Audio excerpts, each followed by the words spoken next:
reconciliation instructions to the Energy and Commerce Committee and the Natural Resources Committee, which have jurisdiction over many of our nation's programs to lower energy costs and protect public health and our environment.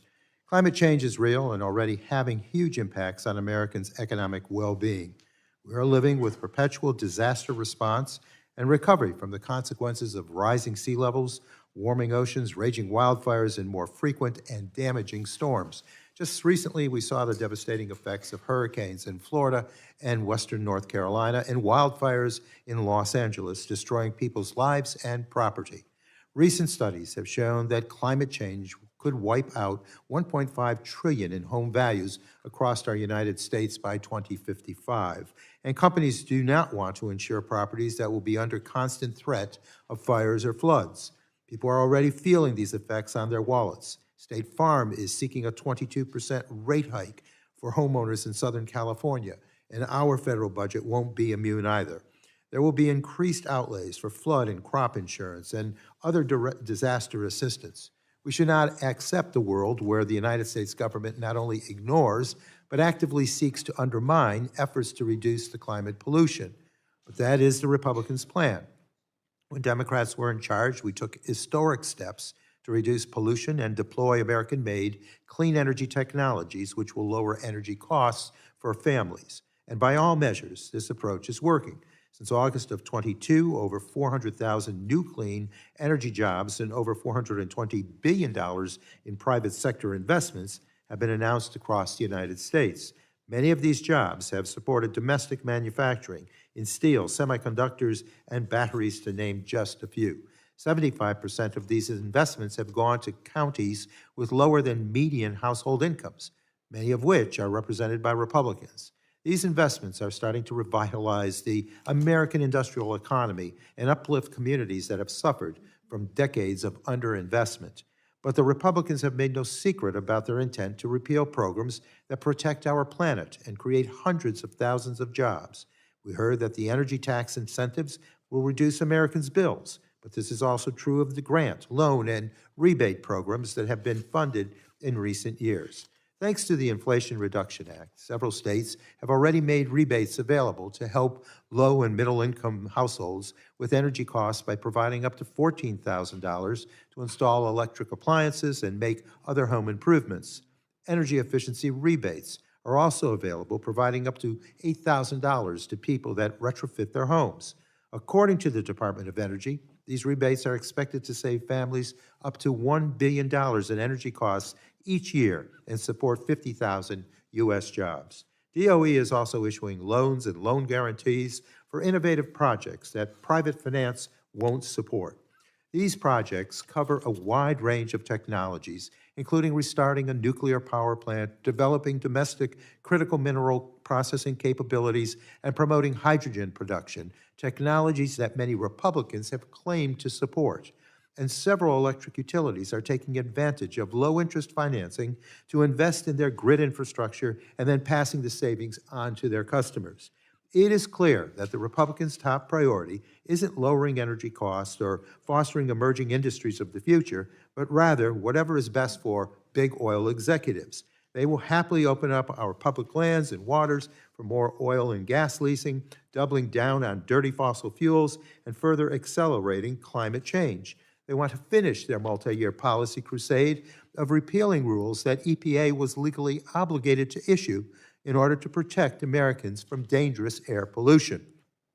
And they have taken aim at eliminating the charge on methane emissions, a program which will generate federal revenues while incentivizing our companies to reduce waste. Methane is a potent greenhouse gas that is responsible for a third of the warming we experience today. Curbing methane waste from the oil and gas sector is urgently necessary to avoid the most catastrophic impacts of climate change. But Republicans want to give polluters a free pass. Big oil doesn't need any more favors. The U.S. is already the #1 producer of oil and gas in the world, and American consumers aren't seeing the benefits.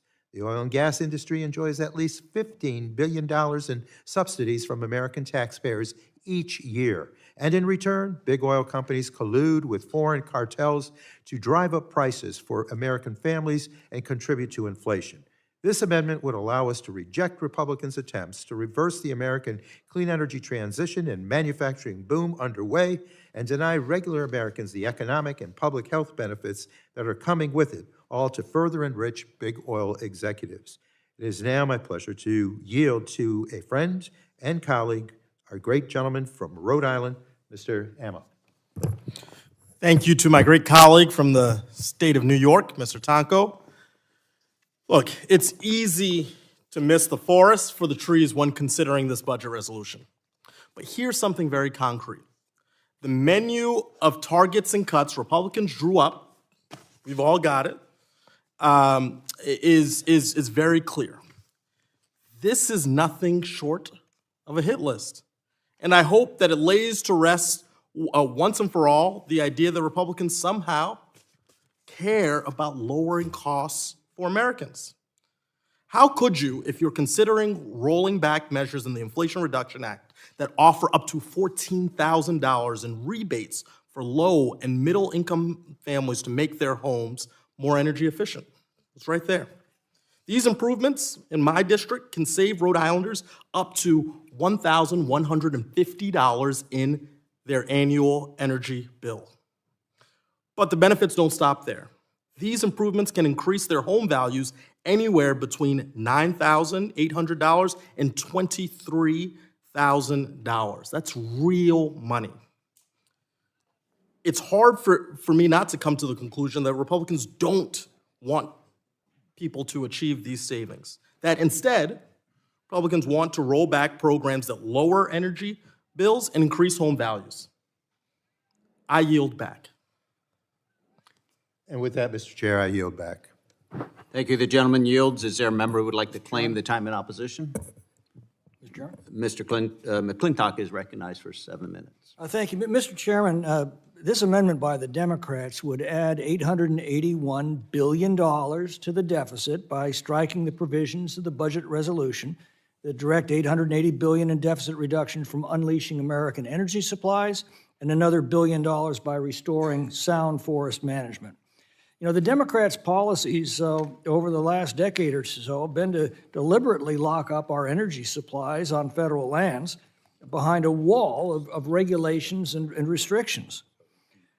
The fact is, the day that Donald Trump left office in 2021, America was energy independent for the first time in our lifetimes, and a gallon of gas cost $2.42.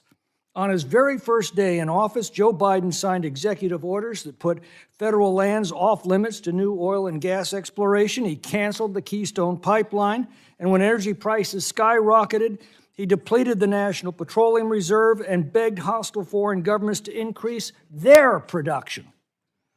You know, America is blessed with the most abundant energy supplies of any nation in the world. Our petroleum reserves are greater than those of Russia or of Saudi Arabia.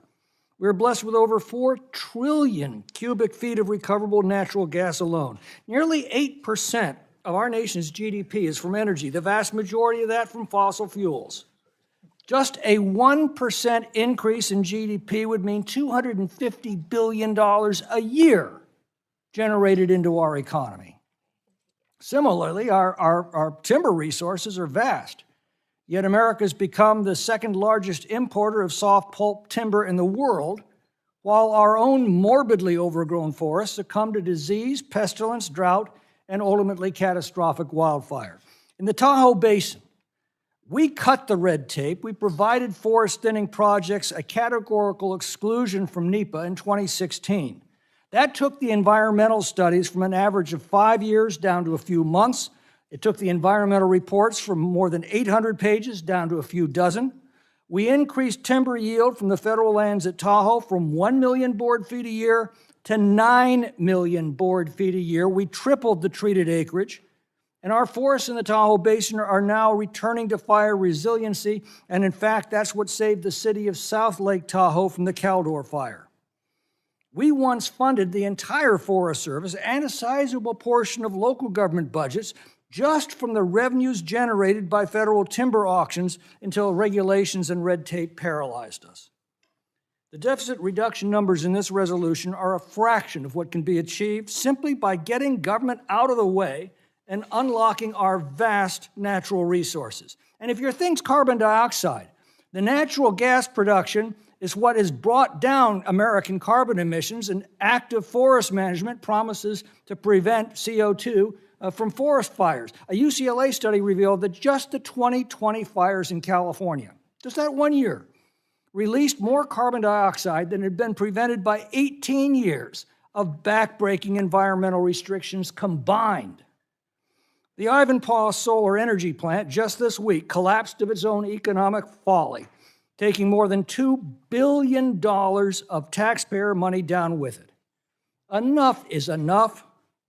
The instructions in this resolution challenge the Energy and Commerce Committee and the Natural Resources Committee to claw back the billions of dollars of green energy scams that have enriched green grifters at the expense of working Americans. But far more importantly, they charge the committees with the statutory changes necessary to restore energy and resource abundance to our economy by removing the unnecessary impediments the Democrats continue to mindlessly defend.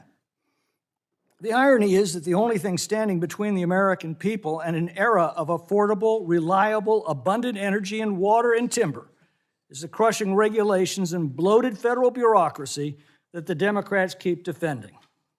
They remind me of Tolstoy's observation when he said, "I sit on a man's back, choking him and making him carry me, and all the while I assure him and anyone who will listen that I'm very sympathetic of his plight and I'm willing to do everything I can to help him, except by getting off his back." Well, the Democrats, the people have spoken. Get off our backs.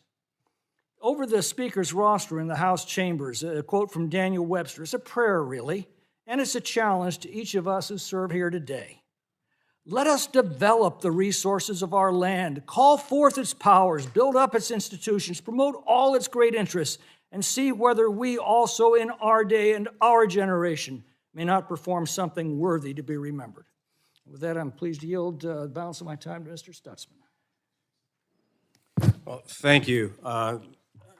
Thank you, the gentleman from California for his comments, because, I come from a district in Northeast Indiana. We're one of the largest manufacturing districts in the country, and we're not, energy and commerce are huge issues for us, not necessarily from the production standpoint, but from the consumption standpoint, where we produce steel, we produce orthopedics, we produce cars, and so many different products that benefit Americans on a day-to-day basis. We produce equipment for our military men and women to be sure that they're safe when they're protecting our country. And so to have policy that continues to hold back our energy capacity is only going to hurt not only our ability to protect the country, but it's also going to prohibit the opportunities for men and women across this country to provide for their families. One of the things that we know that's coming is also the increase of data centers that are going to use a huge amount of energy. And so we're going to need to have the ability to increase our nuclear production. We're going to have the ability to increase our baseline production. And so when we see the other side continuing to push and subsidize these green energy scams, it just doesn't help our country in the long run. Energy is such an incredible tool that we have here in America, and we know for a fact that China is the great polluter. They're the ones that are growing faster than any other country in the world in energy production, and they're going to continue to eat our lunch if we let them, and that's why we need to focus on policies that will truly energize America and put people back to work and produce for this country. I'll yield back the balance of the time. Gentleman's time has expired. Mr. Tonko is recognized for 1 minute to close. Thank you, Mr. Chair. Republicans have been very clear that they will adopt policies that double down on dirty fossil fuels and repeal policies that are actively working to lower energy costs for American families and create jobs across our country. They are already causing uncertainty for American businesses that are creating these jobs in the strategic global industries of the future and undermining additional potential investments. We simply cannot let that happen. The federal government should be a strong partner to the private sector and individuals that want to build a cleaner and more affordable energy system. Look, the first Trump administration betrayed the American energy consumers, the American public, by being a climate denier and delayer, not allowing for us to work effectively in a global community to address climate change. Now, Republicans with this budget bill are looking to further betray the American energy consumers. I ask that you support this amendment. With that, I thank you, Mr. Chair, and yield back. Gentleman's time has expired. The question is on agreeing to the amendment offered by Mr. Tonko. All those in favor say aye. Those opposed, no. No. The opinion